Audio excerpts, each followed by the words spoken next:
How you going? Duckman here, live right now. So got Trent Wilkinson with me here from Castle Hill BMX Club. Trent, how are you going? Yeah, good, thanks. It's Wilson, by the way, but oh, Wilson, yeah. Apologies for that. That's all right. No, all good. Just happy to sit down with you and chat about Castle BMX. Yeah, there you go. So, how did you get involved with Castle Hill BMX? So my history, I was into road bikes quite heavily, rode at a professional level. So I've got two young kids now. They like riding bikes. So I took my daughter down to the BMX come and try day about 4 or 5 years ago, 2018, and she liked it.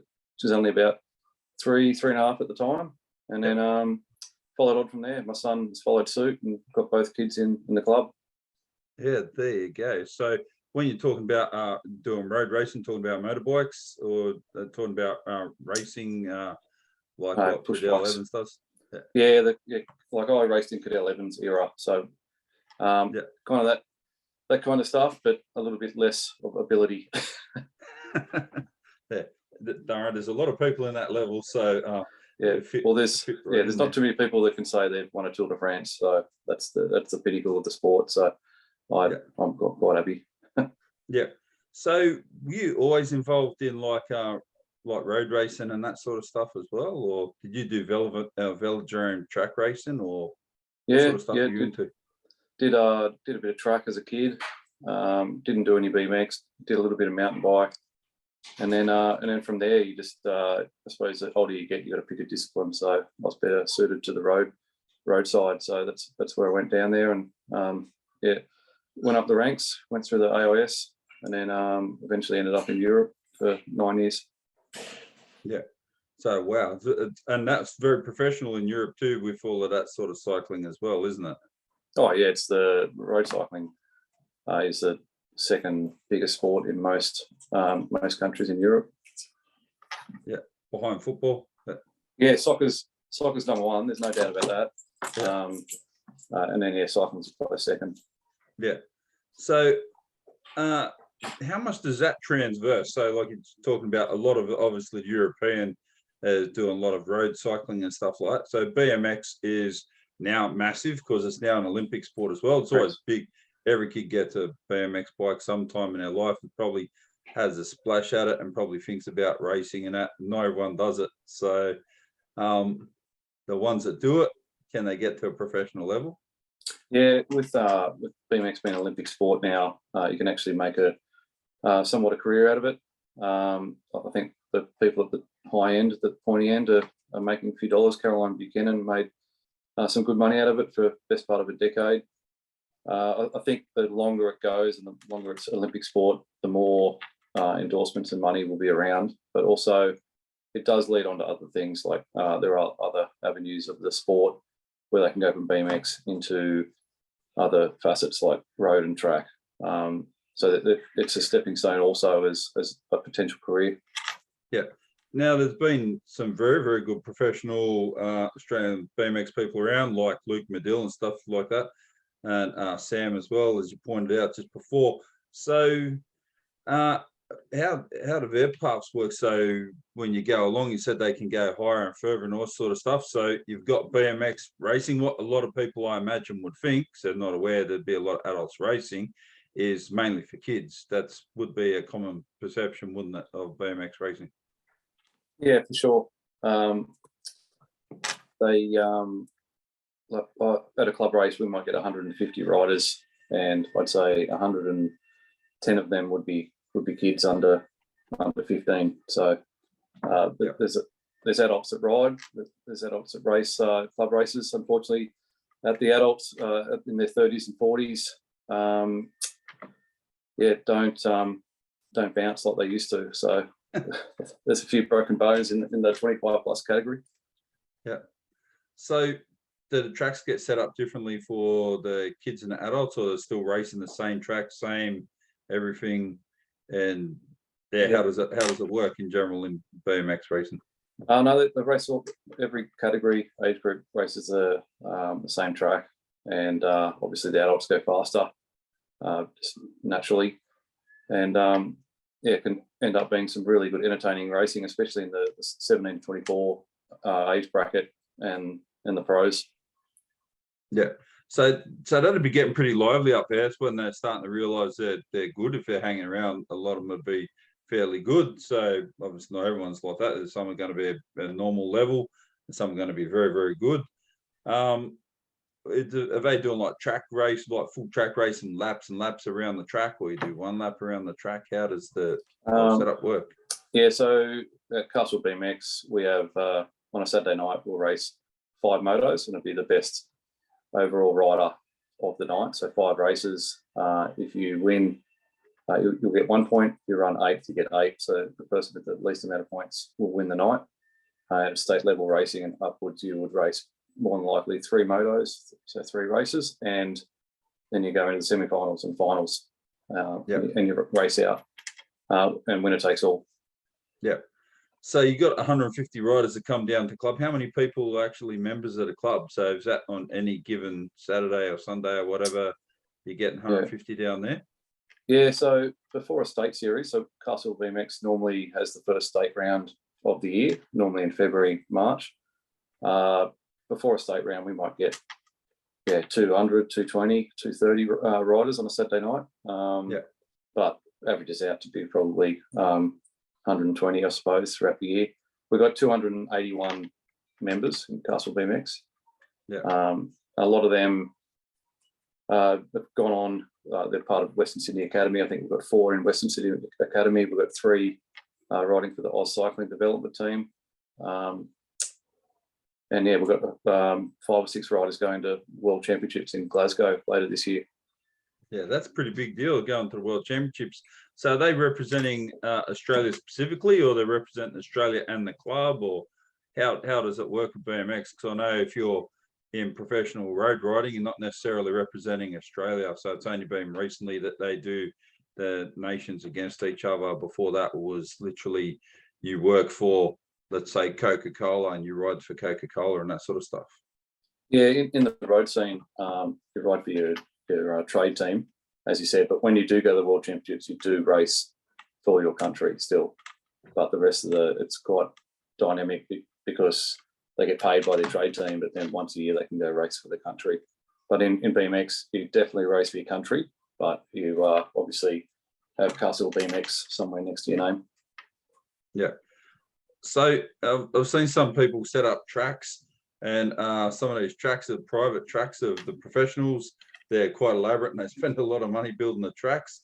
What's the track like at Castle Hill? If we come down and have a look at that, what does that look like? Looks a lot different than it did. The club was established in 1981. I remember going down there as a kid in the mid-90s.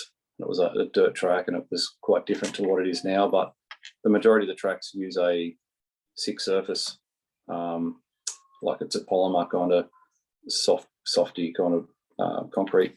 So definitely a lot of the tracks around the places these days use that 6 surface. I took my kids up to a track in the country a couple of weeks ago, and they were shocked when they got there and it was dirt. And it's just like, guys, you're so lucky, like you don't know what it used to be like. But I think Castle BMX was still dirt, probably 2016, 2017. It was just before we started that they put the 6 surface down, and I think definitely makes life easier for the members also. Like you hear these stories about people down there driving cars over the dirt to flatten it out and smoothing it out. So a lot of work would have been done by the committee members back in the day. Yeah. And you wouldn't have as many front wheel washouts and all that sort of good stuff used to come when you're going off the top of a started BMX track and all dirt and all that sort of stuff. So yeah, I do remember. I'm trying to remember. It's Castle Hill or 7 Hills. I remember one of these tracks had concrete at the very start down the ramp a bit. So if you stacked it, you're going to grind yourself up a fair bit. The kids don't have that sort of pleasure anymore, do they, with the track? No, definitely, but especially on the berms. Like you go around some of those berms in the corners, if it's dirt, a lot more people washing their front wheel out, like you said. It's a completely different experience now. Yeah. So, how much does it generally cost if someone wanted to get involved in BMX racing these days, or even just riding? So, kids come down with normal bikes, or they get custom built bikes, or depend on how experienced they are and all that sort of stuff. Yeah, I actually think it's one of the cheapest sports out there, to be honest. When it comes to starting out, you can spend a fair bit of money buying some carbon bikes later down the track, but starting out, I think it's actually quite a cheap sport. All you need is a set of long pants, set of gloves, full fingered, a full face helmet, and a bike that works. So you could probably get away with a cheapish bike and a couple $100 for all the other stuff. Club racing is pretty cheap. It's $8. We have come and try days at Castle BMX 2 or 3 times a year. That's probably the easiest way to get into it, see if the kids like it, and then go on from there. Yeah.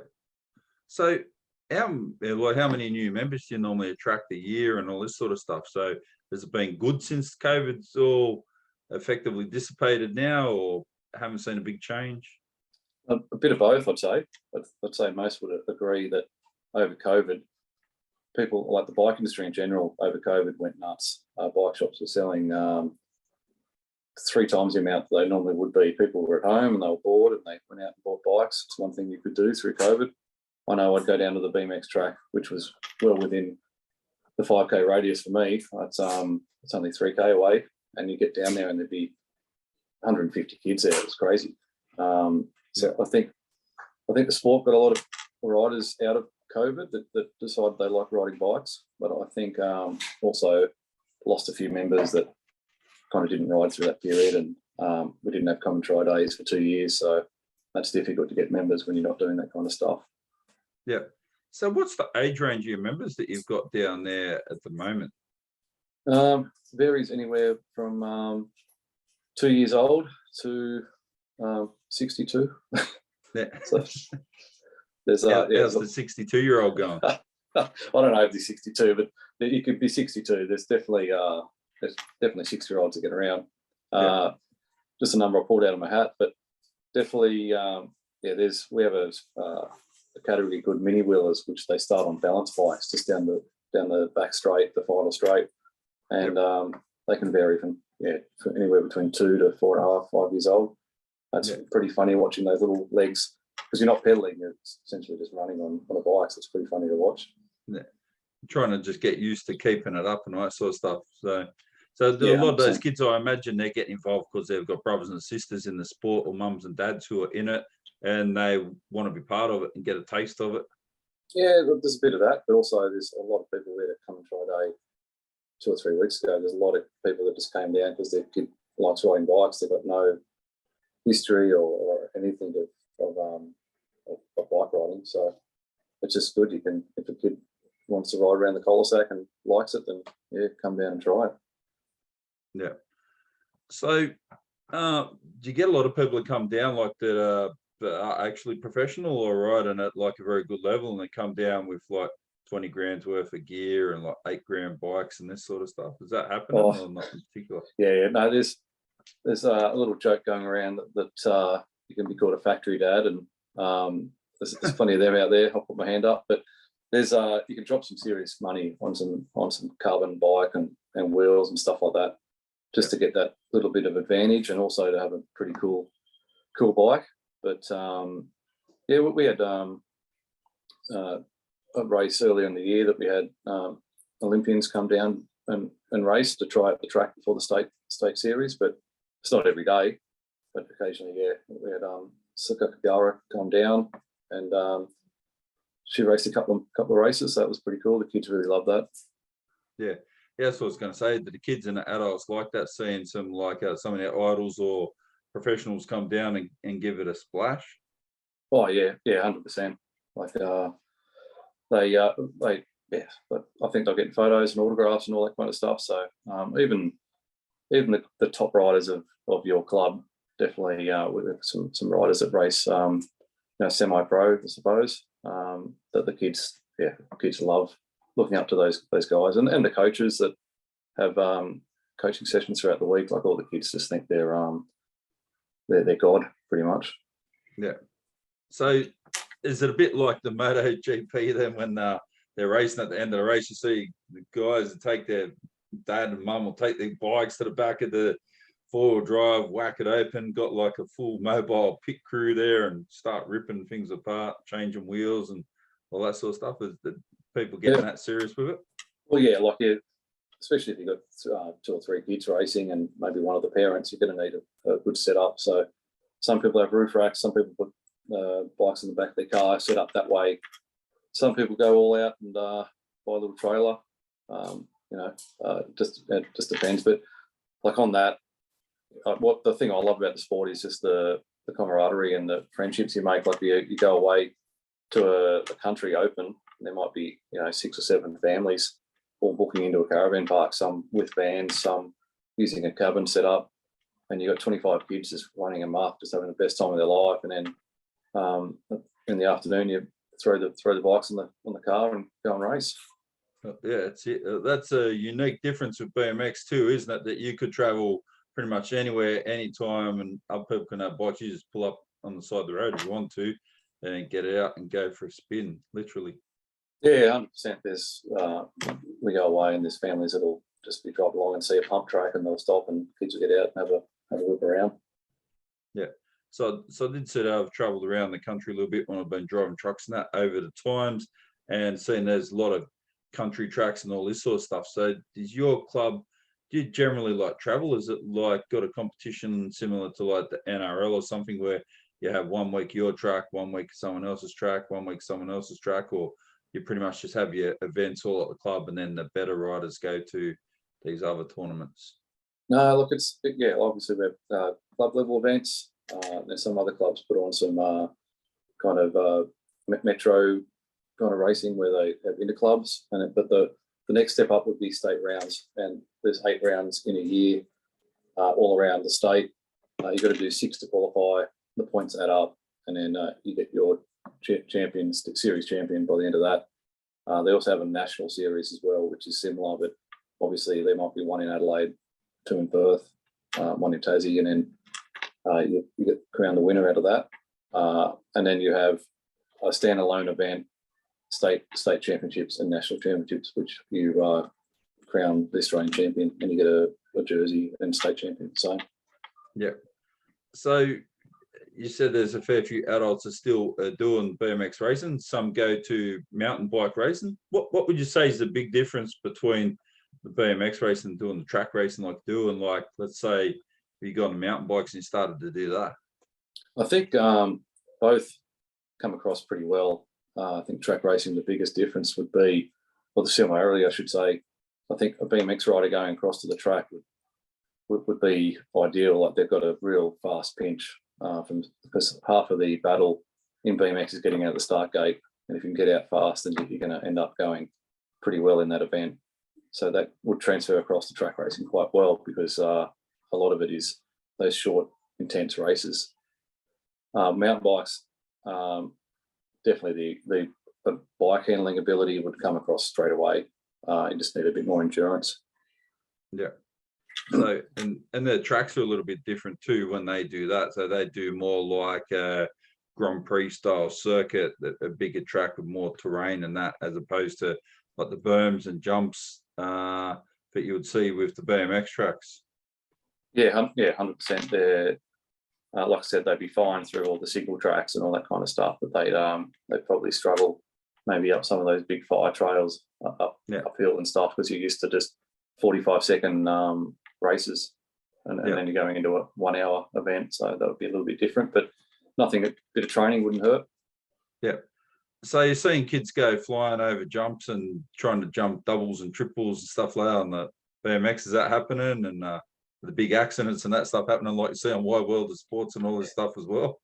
Yeah, like the older they get, the faster they get, which is the more nervous you get as a parent. But yeah, there's 8-year-olds, 9-year-olds that are ascending jumps, going over doubles well in the air, something that I'm not super keen on, but I'll keep the tires on the road. Yeah. So I know when you do motocross riding, for example, they wear a lot of shoulder pads and all that sort of stuff. It's not really happening with the BMX riding, is it? Yeah, it's becoming more popular, which is good. I know a lot of the older riders don't wear it because it just wasn't the done thing back in the day. You see a lot of the guys in their 30s just don't wear it, but I don't think there's a single kid, probably could be wrong, but there's not many kids out there that don't wear protection. Like you've got the full body armour covering all your elbows, your collarbones, knee pads, and obviously the full face helmet, which is compulsory. But I would say 97% of kids would be wearing armour. Yeah. So a big difference is there's a lot of Kevlar stuff now that you've used like for road bike racing or anything like that. Would any of the riders use any of that on their pants, knees, and all that sort of stuff? Because sometimes you're throwing the bike around a fair bit, you're going to get pretty low and cut yourself up a bit if you're not using anything like that. Not particularly, because if you're that low, you're probably going to end up on the dance floor and end up on the deck. Yeah. But which is different to MotoGP and that kind of stuff. Obviously, they're getting right down there. But I think by the time with the thin tyres that they're on compared to motos, well, if you're scraping your knee, I think you're going to be scraping something else not long after that. Yeah. So yeah, completely different technique. And last time I seen BMX racing, it was very quick. The whole race was very quick. It wasn't like, oh yeah, we're just going to go through a little stamina and build it up. Like it was like go to way, bang, and off they went. It was very full on straight away and quite exciting as well. Did crowds get into that? Oh, the crowds love it. When you go to a big event and the pros get going out of a 8-metre start hill, which is quite high. Yeah, there's not many people not watching. It's really cool to watch when they're in the air banging bars. It's unbelievable. Yeah. So have you got anybody that's really exceptional racing within your club at the moment that you think has got the ability to kick on and maybe go to like world championships and that sort of stuff you might want to mention? Well, there's probably too many to mention. We've got a lot of good riders in the club. Harry Rollins and Jacob Myers, to name two just off the cuff. We've got another one who's Jacob Gassman. He's like 5 years old, sending jumps that adults don't do. So plenty of guys with plenty of potential and girls out there that could represent Australia. In saying that, like I said before, we've got I think 6 or 7 members going there this year, representing Australia from the ages of 25 to 8 years old. So that's pretty cool for a club to have that many travelling to Glasgow later in the year. Yeah, would be absolutely. So when does the season start and how long does it run all year? Is it a 12-month of the year thing or like got a bit more of a regulated season? It's a full year. It's probably second week in January all the way to first week in December, 6-week break, and then back into it. But it's pretty much a 12-month sport, which is good. We don't race every weekend, but there's a lot going on. It does, if your kids do ball sports, it does interrupt a little bit there, but it's not too bad if you get that out the way after Saturday morning. Yeah. So you get inspired as a dad and that stuff. So what's your role in the club actually? So I'm coaching coordinator and vice president. So there's nine people on the committee. The president's Owen Douglas. He's a ex and current rider, but ex BMX rider, quite good back in the day. Just ask him, he'll tell you. So he's president. He's been there for a number of years now. We've got nine members of the committee, so we all chip in and do our roles. Yeah, that's good. So do you ever get being the coach and coordinator and all that sort of stuff? Do you ever have a day moments like, get back kids, watch this, I'm going to show you how to do it, and then have to do a bit of get the magic out and show them how you do the stuff, or it's not really like that with your role? No, my role is more just coordinating the coaches, just making sure that that they're doing their job. I'm, like I said, from a road background, so I'll stick to coaching on the road and let the experts coach the kids. And I like to be a parent, so I'll try and step back most of the time and let the kids talk to the coaches. Yeah. Yeah, I was wondering if you might have a few dads that come down there going, back in the day, I did this. I'll show your son how you do it. So I may have been caught in the trap myself a couple of times with the kids, and Yeah. tend to come unstuck a bit when you Yeah, get a bit yeah, older. yeah. That's right. You're not bulletproof anymore. Yeah, that's right. Come undone pretty easy, and shopping trolleys and all these sorts of things, they're not real good for Yeah. doing tricks and trying to bunny hop stuff, and that doesn't really work so well. So do they do any trick riding or anything like that down there as well with BMX, or is pretty much like track race and you go around, you do that? So I was wondering if they like, now you've got the invert or the avert of like X game style stuff. Do they do this sort of stuff with BMX racing as well, or not in particular? Well, look, if you're going to style it up on the BMX track, you're probably going to come last. It's all about speed. So I'll get air, which is pretty cool, but they won't be throwing tail whips around or anything like that. But in saying that, after a club race, all the dads and mums will pack up, and the kids will get back out on the track, and that's when they start to do the the tricks and all that kind of stuff. So there's plenty. They're quite capable of doing that kind of stuff. Yeah. Yeah, because I wondered if you'd see that if we come into the racing, or if that was something else, you might throw something on and see who can do the best lot of that stuff throughout the year, or have times when they do effectively showboat and would be calling it. So, and pull out all the tricks, or the techies as they like to call now. So yeah. Look, there's times that they like I said, they'll have fun with that, but and most of these kids go to the pump tracks and other BMX tracks that are like flat out. They love riding bikes, so they're doing tricks and stuff like that. But yeah, definitely when it comes to racing, fastest way is to get ahead as quick as you can. Yeah. So before you had kids, did you think you'd get involved with BMX at all? Never, never. Yeah. I just took my daughter, who's my oldest, to come and try day, and here we are 5 years later. I thought I'd just hide in the background, but I find myself on a committee. Yeah.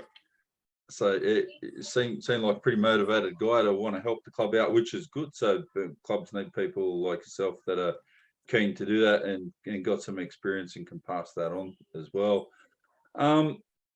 So what is it like working with the other clubs and interacting when you're going to competitions? All pretty good? Is it pretty cordial, or is there like a fair bit of rivalry? Well, there might be a little bit of rivalry in there, but that's in any sport. But generally, it's a really like family-orientated sport. So I've only been going to the state rounds for a year and a half now, because before that, my kids were just sprockets, which is non-participation. Well, they know they're racing, but they're not getting a first place award or anything. But so I probably only had 18 months to meet other people from other clubs. You definitely form friendships from you might go to a race in a different state and have something in common, and go from there. Yeah, that's good. So as your girls are getting older, are you planning to, like, obviously they're really liking the sport, are you expecting they're going to want to kick on and go further and all this if they remain and continue to have the same interest and ability and stuff like that, and might have to travel around a bit? Yeah, it's totally up to them. Like I'd be honestly devastated if they came up and said they wanted to stop BMX tomorrow, because I formed so many good friendships in the club and in the sport. But end of the day, it's up to them. It's a pretty hard sport, cycling in general, whichever discipline. So you've got to be motivated to do it. If the motivation's not there, it's pointless. But for now, having a great time. They're having a great time. So we'll see where it ends up. I don't have any aspirations of them to change disciplines or anything. I'm happy with BMX. We'll just ride the wave and see where we end up. Yeah. So when's your next try day on, if someone wants to come down around the hills area, even from Greater Sydney, and come down and check out Castle Hill BMX Club? We haven't locked one in yet, but if all I can say to people, that if people are interested in BMX, live in the hills or not even in the hills, we have plenty of people that come from, like this family that comes from Mascot. There's a lot that come from up in the Hawkesbury area. But yeah, just go to Castle on Facebook page and click like and follow follow the page, and then yeah, I think in the next 6 to 8 weeks we'll probably have another come and try day. But that's the best way to find that information out, through Facebook. Yeah. So whereabouts is your track located for anyone that does come down to have a go? It's at Fred Catterson Reserve. So for Yep. anyone that's around the hills, you know where that is. It's a big reserve that has a lot of soccer fields, has cricket facility, has remote control car track, and obviously a BMX track, and plenty of tracks to be riding mountain bikes around, and walking tracks as well. So it's a very big park in the Hills District. Yeah, absolutely. All right. So what would your aim be in the future if you had one goal? What would you like to see happen with your club in particular? Could improve what happens in the club? Good question. You left that one the last. Yeah, no, I think the committee would have different we'd all have different thoughts, but I think my goal would be to be #1 club in New South Wales, which we're not too far away from. I think there's another club that's got more members and a newer facility. So yeah, just to be a big, solid, strong club with a big family base and good values, and just good numbers of club racing, and good amount of members that can go through the system and hopefully get some good results as they get into their late teens. Yeah, no, that sounds good. So I'd definitely like to come down and check out what happens down the track. So, and get a good look at it, what goes on these days in BMX, because it sounds like it's very different to what was happening when I was a young kid myself about 40 odd years ago. Yeah, well, it sounds like you obviously you're a good talker. So I get on the mic most Saturday nights to commentate the event. So if you come down, I'll drag you up there and you can bounce off each other. Yeah, I can do that. That sounds all right to me. Yeah. So no worries. All right, Trent, I really appreciate your time today. This will be going up on Duckman TV later on YouTube and Facebook, and I'll make sure I tag the club in as well, and we'll become a podcast as well on Weekend Warriors, and a story for upcoming edition of Independent Magazine The Hills. So thanks for your time, everybody that's listening. Make sure you catch this as it rolls out and goes through all the different social media forms, and you can check out Castle Hill BMX Club on Facebook. So you got any other ways to check it out there, Trent? You want to plug, or anyone you want to shout out? Any sponsors? Plenty of sponsors. We've got Pergola Land, we've got Perspex, we've got Auto House. There's plenty of other sponsors. We've got Maven Roofing. There's lots of sponsors that help out the club. I'm going to forget a couple, that's for sure. But yeah, there's plenty of ones that tip some time and cash in as well. Yeah, absolutely. And they're important to keep it going and keep it affordable for the parents and the kids to get out there and do BMX racing. So, all right, thanks a lot for your time, and I will chat to you again soon. Sounds good. Thanks. Fabulous.